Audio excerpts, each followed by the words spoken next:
प्यारे विद्यार्थियों, आप सभी को मेरा नमस्कार।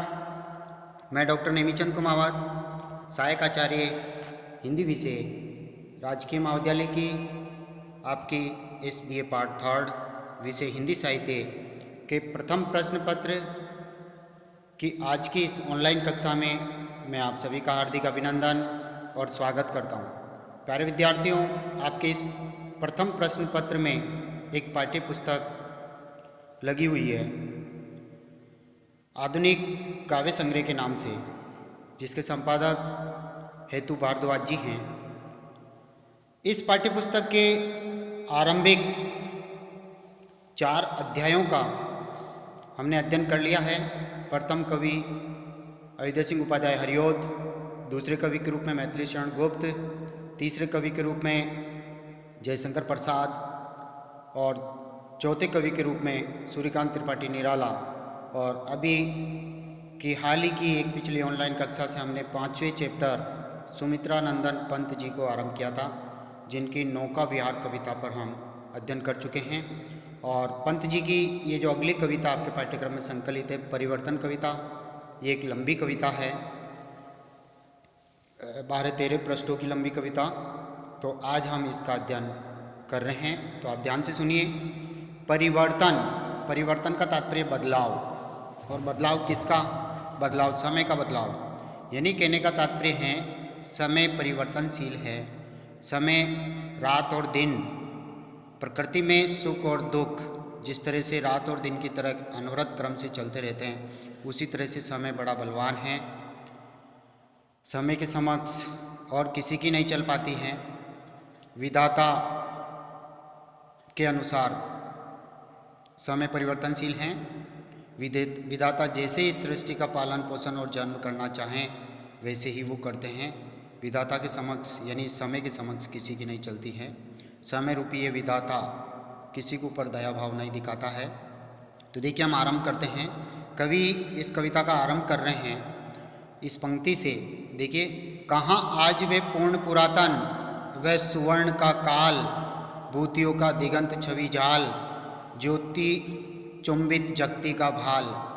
यानी कवि जो है आज का जो वर्तमान समय चल रहा है, उसका अतीत समय से, अतीत के वैभव से तुलना कर रहे हैं कि अतीत का वैभव और वर्तमान के वैभव में क्या अंतर आ गया है, समय कितना बदल गया है। तो कह रहे हैं कि कहाँ आज, कवि कह रहे हैं कि वह अतीत का समय कहाँ है। वह अतीत में जो भारत स्वर्ण युग यानी सोने की चिड़िया के रूप में प्रसिद्ध था, वह समय आज कहाँ चला गया, वह भारत आज कहाँ है। तो कहाँ आज वे पूर्ण पुरातन, पूर्ण यानी पूरा प्राचीन समय, पुरातन यानी प्राचीन समय आज कहाँ है, वैदिक युग आज कहाँ है, आर्य समाज आज कहाँ है, जहाँ आज की तरह के विकार उस समाज में नहीं थे। वे स्वर्ण का काल अर्थात स्वर्णिम युग वह आज कहाँ चला गया है। भूतियों का दिगंत छवि जाल, भूतियों यानी राजाओं का, भूपतियों का, यानी कहने का तात्पर्य जो सोने की चिड़िया कहने वाला जो भारत था, यहाँ के जो राजागण थे, दिगंत यानी दिशाओं तक उनकी छवि, उनकी ख्याति व्याप्त थी, वह समय आज कहाँ चला गया है। आज का समय, आज के राजा लोग केवल अपने छोटे से राष्ट्र को ही, छोटी सी सीमा को ही राष्ट्र मान चुके हैं, यानी पूरा संसार विभाजित हो चुका है। ज्योति चुंबित जगती का भाल, यानी कहने का तात्पर्य जिनकी रोशनी, जिनका वैभव, जिनका प्रभुत्व, जिन राजाओं का जो प्रभुत्व था प्राचीन समय में, अतीत के समय में, उनकी ख्याति रूपी रोशनी जो है सारे संसार के मस्तक को चूमती थी। यानी कहने का तात्पर्य सब गर्वोन्नत थे, सब उन्नति की ओर अग्रसर हो रहे थे। किसी तरह का कोई अवरोध और रुकावट उस अतीत के समय में नहीं थी। तो वह अतीत कहाँ चला गया, उस समय के अतीत और आज के वर्तमान में कितना बदलाव आ गया है, ये समय कितना बदल चुका है, परिस्थितियाँ कितनी बदल चुकी है। राशि राशि विकसित वसुधा का वह यौवन विस्तार, यानी कहने का तात्पर्य राशि राशि, खजाना खजाना, एक तरह से राशि का मतलब खजाना, विकसित यानी पूरी तरह से सब उन्नति की ओर अग्रसर हो रहे थे। सभी राजागण अतीत का समय सब उन्नति की बुलंदियों को छू रहे थे। तो वसुधा यानी वह भारत माता का यौवन विस्तार, अर्थात इस धरती रूपी नायिका का वह वैभव कहाँ है, वह यौवन कहाँ है। यानी कहने का तात्पर्य यौवन, जिस तरह से नायिका के जीवन में यौवन का आगमन होता है तो वह अपने यौवन के भार से झुक जाती है, उसी तरह से ये धरती माता एक तरह से वैभव संपदा से झुकी हुई थी, वह यौवन का विस्तार कहाँ है, अर्थात धन संपदा का फैलाव अब कहाँ चला गया। स्वर्ग की सुषमा जब साभार धरा पर करती थी अभिसार, यानी स्वर्गीय सौंदर्य अप्सराओं के रूप में, या धरती की जो सुंदरता है, स्वर्ग की सुंदरता धरती पे जिस तरह से उतर आई हो, ऐसा स्वर्णिम काल सुनहरा समय अब कहाँ चला गया है, अब देखने को नसीब में नहीं है। वह अवसर चला गया, अतीत का समय, सुनहरा समय, वैभव का समय, सुख शांति समृद्धि का समय अब वर्तमान में नहीं है। वह कहाँ चला गया, क्योंकि समय परिवर्तनशील है, समय के साथ साथ सब बदलते हैं। कवि ये कहना चाह रहे हैं, यानी स्वर्ग का सौंदर्य जो अतीत के समय में धरती पर बिखरा हुआ पड़ा था, वह सौंदर्य आज नजर नहीं आ रहा है, आज केवल नकली सौंदर्य नजर आ रहा है। प्रसूनों का शाश्वत श्रृंगार, जब धरती रूपी नायिका का सौंदर्य वैभव जब फैल जाता था इस धरती पर, स्वर्ग की सुषमा, स्वर्ग की सुंदरता जब उस धरती माँ के सौंदर्य को देख करके वह सुंदरता भी, स्वर्ग की सुंदरता भी यहाँ आमंत्रित होकर के धरती पर उतर जाती थी। और यहाँ का जो प्रकृति का जो नैसर्गिक सौंदर्य था, फूलों के द्वारा प्रकृति सुशोभित होती थी, नित्य प्रकृति का नवीन श्रृंगार होता था। और इन पुष्पों के सौंदर्य को देख करके सुनहरे रंग के भ्रमर जो गंध विहार करते थे, यानी सुगंध में भ्रमण करते थे, वो समय आज कहाँ चला गया, यानी भ्रमरों के लिए सुख शांति समृद्धि का समय कहाँ चला गया है। गूंज उठते थे बारंबार सृष्टि के प्रथमोद्गार, बार बार अतीत के समय में यह गूंज, यानी वेद मंत्र, ऋचाएँ, श्लोक आदि वेद मंत्र जो आध्यात्मिक भावनाओं को जन्म देते थे, वो सृष्टि के प्रथम उद्गार, यानी सृष्टि का जब जन्म हुआ था तो प्रथम उद्गार के रूप में, जैसे जल को देखा तो उसको जल देवता माना गया, सूर्य के दर्शन हुए तो उसे सूर्य देवता, धरती पर दृष्टि पड़ी तो धरती देवता, इस तरह से सभी को ही आर्य लोगों ने देवताओं के रूप में पूज्य माना। वह सृष्टि के प्रथम उद्गार अर्थात वेद मंत्र जो गूंजते थे वो आज सुनाई नहीं देते हैं। नग्न सुंदरता थी सुकुमार, रिद्धि और समृद्धि अपार। कवि कह रहे कि अतीत के समय में इस धरती पर अपार सुख संपदा थी, पुरातन समय जो था सुख शांति और समृद्धि से परिपूर्ण था। नग्न सुंदरता का तात्पर्य स्वाभाविक सुंदरता, प्रकृति का जो नैसर्गिक सौंदर्य था, प्रकृति एक तरह से उस सौंदर्य का खजाना थी, जो व्यक्ति जैसा चाहे उस खजाने से अपने नेत्रों को तृप्त कर सकता था, उस सौंदर्य से उसके नेत्र तृप्त हो जाते थे। आज वह सुख और समृद्धि अपार जो अतीत में थी वो वर्तमान समय में दृष्टिगोचर नहीं हो रही है। अय विश्व का स्वर्ण स्वप्न संस्कृति का प्रथम प्रभात, कहाँ वह सत्य वेद विख्यात, दुरित दुख दैन्य नेते जब ज्ञात, अपरिचित जरा मरण भूपात। यानी कहने का तात्पर्य अतीत के समय में भारत सोने की चिड़िया कहलाता था और धरती माता वैभव से परिपूर्ण थी, सुख शांति और समृद्धि थी।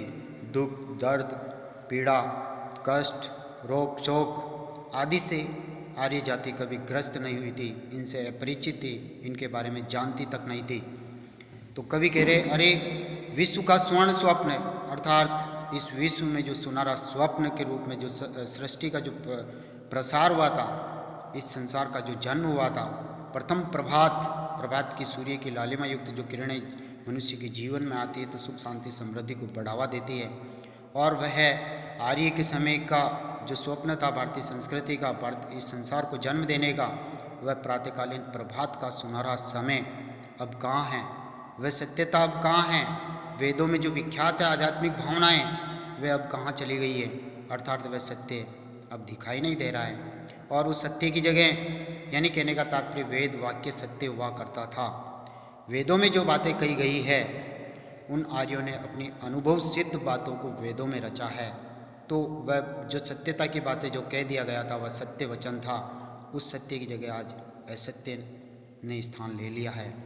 और उन आदर्श जो आर्यों के जो आदर्श थे, सरल स्वभाव, सादा जीवन, उच्च विचार, और उनकी विश्व में प्रसिद्ध जो भारतीय संस्कृति थी, वो संस्कृति पतन की ओर अग्रसर हो गई है।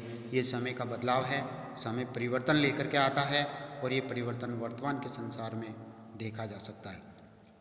दुरित यानी छिपे हुए, दुख, दैन्य, दीनता न थे जब ज्ञात, यानी सामाजिक बुराइयों, सामाजिक विकृतियों, अंधविश्वासों, रोगों आदि से हमारा अतीत का आर्य समाज इनसे मुक्त था। अपरिचित जरा मरण भूपात यानी देवीय बाधाएं, देवीय प्रकोप, इस पृथ्वी पर जो देवीय बाधाएं, देवीय रोग जो आकस्मिक रूप से पैदा हो जाते हैं, ऐसे कष्ट उस अतीत के समय में नहीं थे। यानी आर्य लोग इन जन्म और मृत्यु और इन भूपातों से अपरिचित थे। ये उनके जीवन को छू नहीं सकते थे, क्योंकि भारत सोने की चिड़िया और उन्नति की ओर अग्रसर हो रहा था और आर्य समाज जो है सहज, सरल और संस्कृति से परिपूर्ण था, और वह एक तरह से दुख, दर्द, दैन्य आदि उनके जीवन में प्रवेश नहीं कर पाए थे। लेकिन आज का जीवन दुख, दर्द, दीनता से ग्रस्त हैं। जन्म मरण से हमेशा मनुष्य का जन्म होता है और मृत्यु को प्राप्त होता है। मनुष्य का जो जीवन है वो अस्थिर है, क्षणभंगुर है, कभी भी वो मृत्यु को प्राप्त हो सकता है। हाय सब मिथ्यावाद, कवि यहाँ कहना चाह रहे हैं कि जो अतीत की जो बातें थी आज वो वर्तमान में असत्य सिद्ध हो गई है। अतीत का समय वर्तमान में दृष्टिगोचर नहीं हो रहा। सुख, शांति, समृद्धि सब समाप्त हो गई है। हो सकता है हजारों वर्षों तक अंग्रेजों का शासन और फिरंगियों का शासन यहाँ रहा और उन्होंने भारत की संपदा को लूटा और भारत को सौंदर्यहीन कर दिया। वह सुंदरता अब दिखाई नहीं देती। तो कहने का तात्पर्य हाय सब मिथ्या बात, अब यहाँ वर्तमान में सब झूठी बातें सिद्ध हो गई है आर्यों वाली। आज तो सौरभ का मधुमास शिशिर में भरता सुनी सांस, और प्राचीन समय में यानी वसंत ऋतु का जब आगमन होता तो चारों ओर का वातावरण, परिवेश सुगंधित हो जाता था, और आज वही शिशिर ऋतु में सूनी सांसें भर रहा है। यानी वह सौंदर्य वसंत ऋतु का आज उजड़ गया है। सारी वन प्रदेश को काट डाला गया है, खेतों में उसको परिवर्तित कर दिया गया है। यानी कहने का तात्पर्य एक तरह से भारत जो सुख समृद्धि से संपन्न अतीत में जो था वो गुलामी के कारण वो उजड़ चुका है, उसका सौंदर्य समाप्त हो चुका है। रेल, यातायात आदि की जैसे जैसे सुविधाएं बढ़ी तो प्राकृतिक जो प्रकृति है उसका दोहन किया गया, तो वह सौंदर्य, अतीत का सौंदर्य आज वर्तमान में दिखाई नहीं दे रहा है। वह सौंदर्य एक तरह से उजड़ गया। वही मधु ऋतु की गुंजित डाल, झुकी थी जो यौवन के भार, एक किंचनता में निज तत्काल, सियर उठती जीवन है भार। वही मधु ऋतु यानी कहने का तात्पर्य वही वसंत ऋतु जो अतीत के समय में पुष्पों से भरी हुई थी, पुष्पों के वजन से वह डाली झुक जाया करती थी। गुंजित का तात्पर्य यहाँ पर भ्रमर, उस पर सुनहरे रंग के भ्रमर मकरंद पान करते थे। जैसे भ्रमर उस डाली के पुष्प पर बैठते और वो डाली उनके भार से झुक जाती थी। अब पुष्पों का भार तो उसके ऊपर था ही। झुकी थी जो यौवन के भार, जैसे उसमें यौवन का आगमन हो जाता है, जैसे कोई नायिका स्त्री जिसके जीवन में यौवन का आगमन हो रहा तो लज्जा के कारण वह झुक जाती है, उसी तरह से प्रकृति में भी जब वसंत ऋतु का आगमन होता है तो पेड़ पौधों की डालियाँ अत्यधिक सौंदर्य के कारण, पुष्पों के कारण वह झुक जाती है। यानी अत्यंत सुखद समय। अकिंचनता में निज तत्काल, और वही डाली।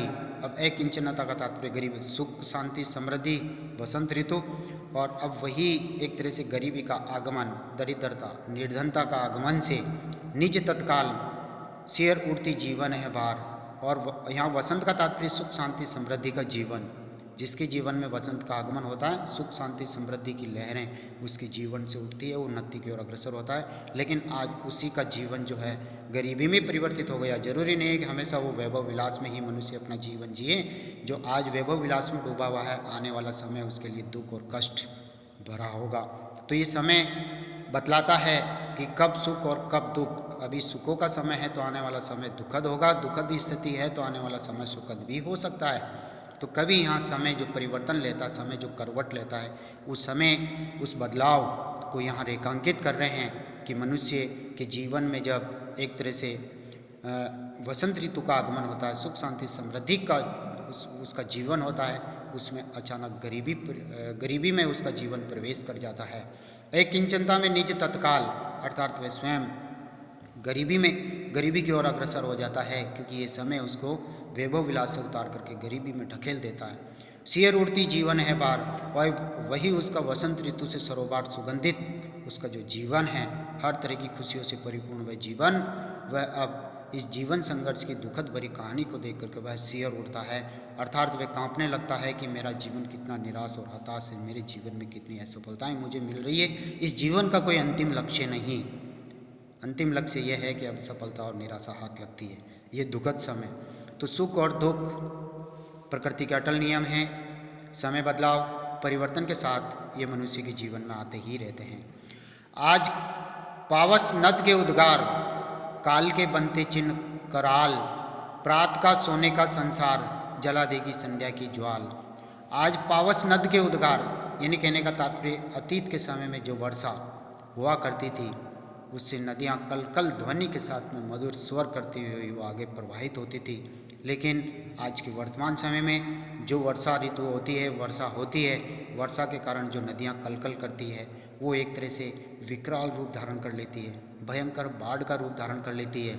अत्यधिक उफान के साथ जब वो बहती है तो कहने का तात्पर्य नदी के किनारों पर जो बसने वाली जो बस्तियां हैं वो अपने बहाव में ले जाती है या अत्यधिक उफान के कारण विकराल रूप धारण करके अपने पदचिन्ह इतिहास बना के चली जाती है और कितनों को कलवित कर जाती है। यानी समय बदल चुका है, समय विकराल रूप ले चुका है। पहले की जो वर्षा जो है एक तरह से प्रकृति के सौंदर्य को बढ़ाने का कारण हुआ करती थी, सहयोगिनी थी प्रकृति धरती माता को सौंदर्य से परिपूर्ण करने में। लेकिन आज जो प्रकृति है वो मनुष्य जीवन पर कभी भी काल रूप में मंडरा सकती है। प्रात का सोने का संसार, जला देगी संध्या की ज्वाल, यानी कहने का तात्पर्य प्रातः काल का जो समय का इसका तात्पर्य हो गया कि अतीत के समय में जो प्रातः काल का जो सुनहरा समय हुआ करता था सुख शांति समृद्धि से परिपूर्ण, या वर्तमान समय को हम ले सकते हैं कि प्रातः मनुष्य जब जगता है तो उसके वो सुनहरे स्वप्न देख के जगता है कि आज का मेरा दिन बहुत ही सुनहरा और सुखद समृद्धि से परिपूर्ण होगा। लेकिन जैसे ही संध्या आरंभ होती है या संध्या काल का समय आता तो सब कुछ बदल जाता है। यानी समय इतना बलवान है, सुबह के समय मिलने वाले सुख, शाम के समय दुखों से ग्रस्त हो जाते हैं। तो सुबह सुख, शाम को दुख, ये समय इतना बदलाव है, हमेशा एक सी स्थिति नहीं रहती है। ये प्रकृति का विधान है। संसार समय के अनुसार बदलता रहता है। अतीत में भारत क्या था और आज क्या हो गया है और आगे क्या होने वाला है इसके बारे में कोई नहीं जानता। मैथिली शरण गुप्त जी ने भी यही लिखा, हम कौन थे, क्या हो गए और क्या होंगे अभी, आओ मिलकर ये सुलझाएं समस्याएं सभी। इस तरह की पंक्तियाँ वो भारत भारती में लिखते हैं। तो समय बड़ा बलवान है, समय परिवर्तनशील है, समय के अनुसार मनुष्य को ढल जाना चाहिए। तो प्रात का सोने का संसार, जला देगी संध्या की ज्वाल, यानी प्रातः सुनहरा जो समय होता है, सुखद समय, वो संध्या काल के दुख, दर्द, कष्ट, वेदना, पीड़ा, ये संध्या के समय को यानी शाम के समय को संध्या की लालिमा जला देती है। यानी मनुष्य सुबह सुखद होता तो शाम को पीड़ाग्रस्त उसका जीवन हो जाता। समय इतना बदलाव है, इतना बलवान है, वो बदलता रहता है। अखिल यौवन के रंग उबार, हड्डियों के हिलते कंकाल, कहने का तात्पर्य पूर्व में जो सौंदर्य से युक्त जो प्रकृति थी, अखिल यौवन के रंग उबार, यानी मनुष्य के बचपन का और यौवन का जो समय होता है वो कई तरह की जिजीविषा की भावनाओं को लेकर के आता है, कई तरह की महत्वाकांक्षाएं उसके हृदय में जन्म लेती है। हड्डियों के हिलते कंकाल, और जैसे ही वृद्धावस्था उसके आरंभ होती है तो हड्डियों के ढांचे में परिवर्तित हो जाता है। यानी कहाँ सुख समृद्धि और कहाँ दरिद्रता, ये दोनों समय की ही देन है। तो प्यारे विद्यार्थियों, आज की इस ऑनलाइन कक्षा को हम यहीं समाप्त करते हैं। अगली ऑनलाइन कक्षा के लिए आप इंतजार करें। जय हिंद।